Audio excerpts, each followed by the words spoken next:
alikuwa tu amechapwa, alikuwa ameumizwa, hata skull ilikuwa imepasuka, damu ilikuwa inachaa kwa ubongo. Kuanzia hapa knees kuja juu alikuwa amechapwa zaidi. The family of the late Angela Moraa, a US-based lady who was found dead alongside her boyfriend, a medical doctor in Kisii, has revealed that the lady was brutally killed in an apartment within Kisii Township. Citizen TV has established that prior to the mysterious death of the lovebirds, Moraa's family made several attempts to alert DCI in Keroka to the presence of what members say was a hitman who was following the 28-year-old girl. Sasa maaskari wakati waliingia kwa nyumba, waliwapata tu wanashikana tu hivi mikono, wakiwa wawili hapo hivyo kwa mattress. Lakini fununo vile nilikuwa nasikia jana, huyu msichana alikuwa ametoka Amerika akakuja. Sasa vile nilikuwa nasikia huyu msichana alikuwa bibi ya mtu. Rather unfortunate news where police in Kisii are investigating the death of a medical doctor and his alleged lover inside a rental house this week. The doctor who was with his lover, who is reported to have arrived from the US, has since been identified as Vincent Bosire. He went missing a few days ago after sending a coded message to his parents last week. Alipigia mamangu simu saa moja hivi. Akamwambia mama, niko hospitali General. Nimewekwa ICU. Akatuambia chochote ilitokea mpigiwe simu. Tukasanga hapo. Nikaambia mama, hapa kuna maneno. Just state that I was living with a saint. Vincent was not a stone in my house or in our house. He intermingled with men of you. When the photos came out, people called it love. Two bodies side by side, hands locked together on a bed in Kisii, like something out of a tragic movie. But love doesn't rot, because Angela Moraa had been dead for days before that photo was taken. And when the truth came out, it wasn't romance, it was violence. A fractured skull, bruises, a story that didn't match the picture. They almost got away with calling it a love story. To support our channel, like, comment and subscribe to Dark Echoes 254. Dark Echoes 254. Before we go into what happened, you need to know who Angela Moraa Ongeri actually was. Because in a story like this, the woman at the center can easily become just a victim, just a body, just a headline. Angela was more than that. She was a Kenyan woman born and raised in Nyamira County. She came from a community that knew her, loved her, and had watched her grow up. She was a mother, she had one child, and like so many Kenyans who find a way to make it abroad, she had built a life for herself in the United States through sheer hard work. The America she lived in was not the glamorous version people imagine. It was early mornings and long shifts and sending money home and keeping promises to people who were counting on her. She had been through difficulty. Her previous relationship in the US had broken down, but she was not someone who gave up. Her family describes a woman who was full of life, full of plans, full of the kind of energy you only see in someone who genuinely believes the next chapter is going to be better than the last. And late in 2024, Angela believed exactly that. She had a green card, she had savings, and she had a man back home she believed in. A man she had been sending money to for months, building what she thought was their shared future. She booked a ticket, she packed her bags, and then she came home. Dr. Vincent Bosire was 29-year-old at the time of his death. By every external measures, he was a success story. He had been head boy at Nyamira High School, one of the most competitive schools in Kisii region. He had led his class academically from Form 1 to Form 4. He went to study medicine, and by November 2024, he was serving as a medical intern at Kisii Teaching and Referral Hospital, one of the largest public hospitals in Western Kenya. Former classmates describe him as brilliant, quiet, and deeply ambitious. Someone who carried himself with discipline, someone people expected great things from. When news of his death broke, the tributes were immediate. His school mourned him. His colleagues at KTRH mourned him. But here is what is almost true about Vincent Bosire that matters to the story. He was a medical intern. That means he had knowledge of drugs, dosages, and medical procedures that most people do not have. He had access to the kind of equipment, syringes, for instance, that were later found at the scene. He was also, by all accounts, the one who held the money Angela had been sending from America. The land, the car, the future they were supposed to be building, whether the money was spent as agreed or not, is one of the most important unanswered questions in the entire case. Angela and Vincent did not meet on social media or through a mutual friend as adults. According to Father Thomas, a priest who knew Vincent personally, the two first crossed paths in 2013. They were both Form 4 candidates, Angela at St. Teresa Gicano Girls, Vincent at Nyamira High School, two young people from the same region, the same community, the same world. Their friendship started then, and over the years, quietly it grew into something more. By the time Angela was living in the US and Vincent was doing his medical internship in Kisii, they were in serious long-distance relationship. They were making plans, real plans, not just talks. Angela began sending money. The goal was clear: buy land in Kenya, buy a vehicle so that when she comes back, they will have a foundation. They will not be starting from zero. They will be building on something solid. This is the important context because the money Angela sent was not a gift. It was not charity. It was an investment in a shared future, made in trust, made in love, made with the expectation that the man she loved was doing exactly what he said he was going to do. When she arrived in November 2024, she was expecting to see what that investment had produced.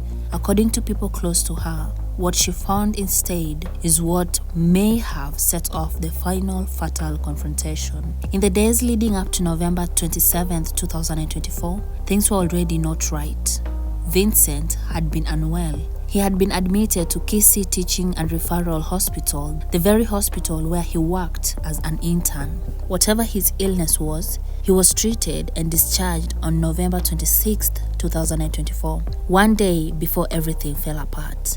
That same evening, Vincent called his mother. What he said to her has stayed with his family ever since. He told her he had been admitted to the ICU, and then he said, "If anything happens to me, we shall be told." That is not a normal thing to say to your mother after hospital discharge. His phone went off shortly after. Nobody could reach him. Meanwhile, on Angela's side, something equally disturbing was happening. A family had already filed a report with the Directorate of Criminal Investigation, the DCI, at the Karoka offices. They had been issued an OB number. The reason? They believed Angela was being followed, trailed, that there was a suspected hitman watching her movements since she arrived in Kenya. Angela's family had gone to the police before she died. They had names. They had concerns serious enough to put on record. They were afraid for her life, and nothing was done. By November 27th, Angela and Vincent had both gone silent. Calls went unanswered. Messages were not returned. On November 29th, 2024, worried relatives and neighbors went to the rented house in Nyamataro, Gitutu Masaba sub-county on the outskirts of Kisii town. The door was locked from the inside. When they finally got in, what they found stopped them cold. Two bodies lying side by side, Angela Moraa and Dr. Vincent Bosire. Their hands were clasped together as though frozen in a final embrace. The scene was immediately striking and immediately suspicious to anyone willing to look past the surface. Angela's body was in a more advanced state of decomposition. Vincent was comparatively fresh. That detail alone tells you something critical. Angela did not die at the same time as Vincent. She died fast, days before him, by the evidence of her body. And yet, there they were, together, hands held. Scattered around the bed were used and unused syringes. Police arrived, investigators came, and the initial theory that spread quickly through the media and through public conversation was this: Vincent killed Angela, then died by suicide. A murder-suicide. A tragic ending to a love story gone wrong. The photos circulated. people reacted with sadness, with shock, and troublingly with a kind of misplaced romanticism about the image of two people dying side by side. Angela's family rejected that narrative immediately. They said their daughter had been full of life, full of plans. She had just arrived from America. She was excited. She was not someone who had come home to die. They were right to push back because the autopsy was coming. The post-mortem examination on Angela Moraa was conducted by Governor Pathologist Dr. Titus Ngulungu. Private pathologist representing Angela's family was also present. The findings were ambiguous. Angela Moraa Ongeri died as a result of blunt force trauma to the head. Her skull was fractured. There was bleeding in the brain. Her face, her hands, her legs, her body all showed bruising. According to her family spokesperson, Edward Omoyo, she had been severely beaten from her knees upwards. She was tortured before she died.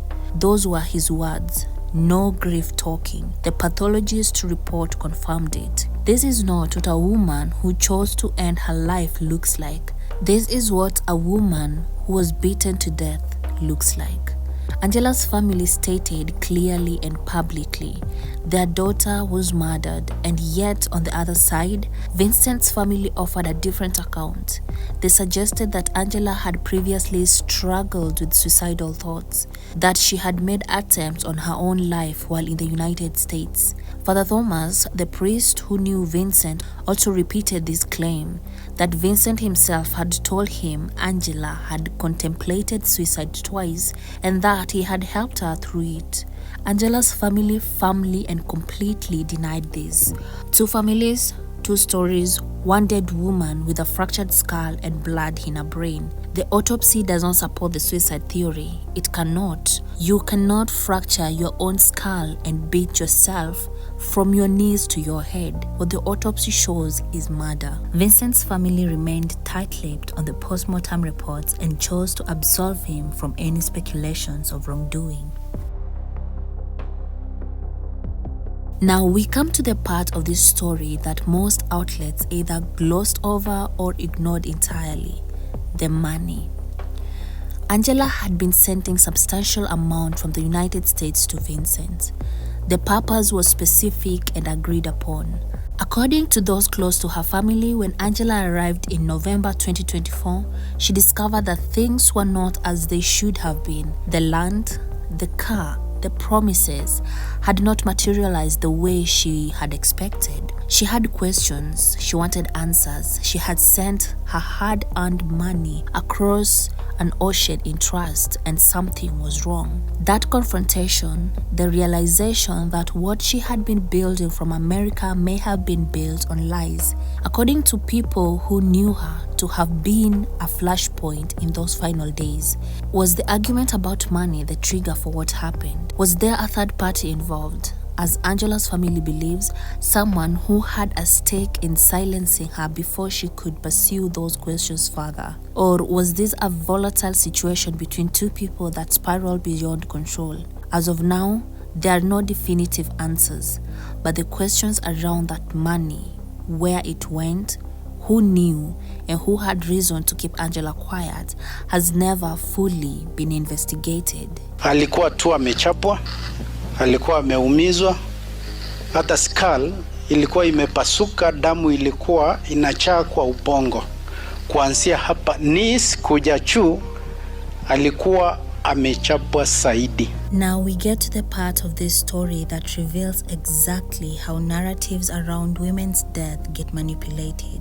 Shortly after the bodies were found, a claim began circulating that Angela Moraa was married, that she had a husband based in the United States. The implication was clear. If Angela had a husband in America, then perhaps it was that man, a jealous American-based husband. Blame shifted away from the locked apartments, away from the man whose house it was, away from Vincent. Angela's family moved fast to shut that down. A close relative, speaking through Kenyan police officer Sami Ondimungare, clarified publicly, Angela was not married. She had a child with a man in the United States, and they had separated. That relationship was over. There was no husband, there was no jealous spouse waiting in America. And when you stack it all together, the claim she was married, the claim she was suicidal, the silence on Vincent's autopsy, the attempt to redirect suspicion towards a man in America, what you see is a very deliberate pattern. Every piece of it points away from Vincent. Every piece of it puts the cause of Angela's death back on Angela herself. Angela's mother had gone to the DCI before she died. They had filed a report. They had an OB number. They had told investigators they believed their daughter was being followed by a suspected hitman. Nothing was done. By the time Angela's body was found, the window to protect her had already closed. And after her body was found, the official investigation moved slowly. Frustratingly, as of early 2026, no arrest has been made. No definitive conclusion has been reached by police on whether there was a murder-suicide, a murder with third party involved, or something else entirely. The media, for its part, did what the media often does with cases like this. It ran the image, it ran the headline, hands clasped, lovers found dead. The framing was romantic because it was investigative. By the time the autopsy results came out, the story had already calcified in public memory as a tragic love story. That reframing matters because when a woman's death is romanticized, the urgency to find justice for her quietly disappears.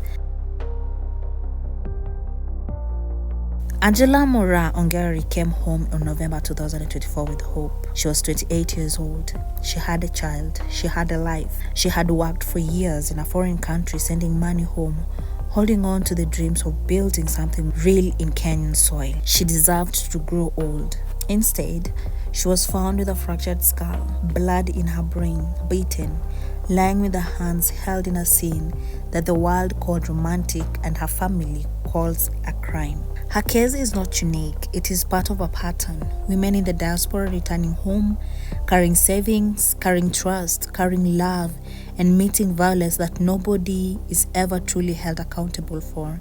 The DCI has not closed this case.